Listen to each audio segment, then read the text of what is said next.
முதலமைச்சர் மு.க.ஸ்டாலினுக்கு எதிர்க்கட்சித் தலைவர் எடப்பாடி பழனிசாமி சவால் விடுத்திருப்பதாக அண்மை செய்திகளை பார்த்து வருகிறோம். கர்நாடக, கேரள அரசுகளை கண்டித்து சட்டப்பேரவையில் தனி தீர்மானம் இயற்ற தயாரா என அவர் சவால் விடுத்திருக்கிறார்.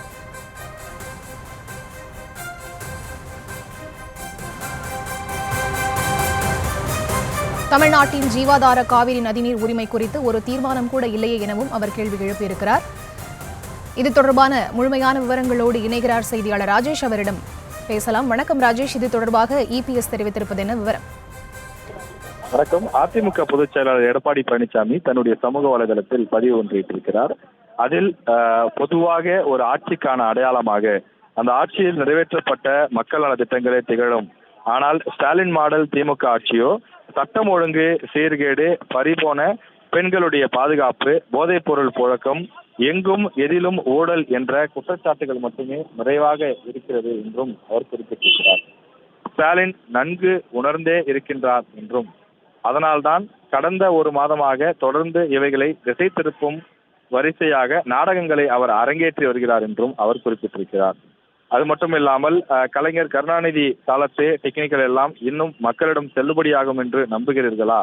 வாய்ப்பே இல்லை என்றும் குறிப்பிட்டிருக்கக்கூடிய எடப்பாடி பழனிசாமி இவ்வளவு தீர்மானங்களை வரிசை கட்டி கொண்டு வருபவர்கள் தமிழ்நாட்டின் ஜீவாதார பிரச்சனையான காவிரி நதிநீர் உரிமை குறித்து ஒரு தீர்மானம் கூட கொண்டு வரவில்லையே, ஏன் என்றும் அவர் கேள்வி எழுப்பியிருக்கின்றார்.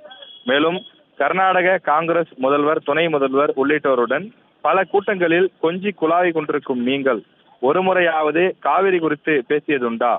மேகதாது அணைத்தட்டுக்கு நன்மை தரும், அதாவது தமிழ்நாட்டுக்கு நன்மை தரும் என்று தமிழ்நாட்டிலேயே கர்நாடக முதல்வரை பேசவிட்டு வேடிக்கை பார்த்த கொத்தடிமைகள் தானே நீங்கள் என்றும் கடுமையாக விமர்சனம் செய்திருக்கின்றார். மேலும் இலங்கை இறுதிப் போரில் லட்சக்கணக்கான தமிழர்கள் கொன்று குவிக்கப்பட்ட போது காங்கிரசுக்கு சாமரம் வீசிக்கொண்டு எத்தனை மந்திரி என விவாதித்துக் கொண்டிருந்த சுயநலவாதிகள் தானே நீங்கள் என்றும் கடுமையாக விமர்சனம் செய்திருக்கின்றார்.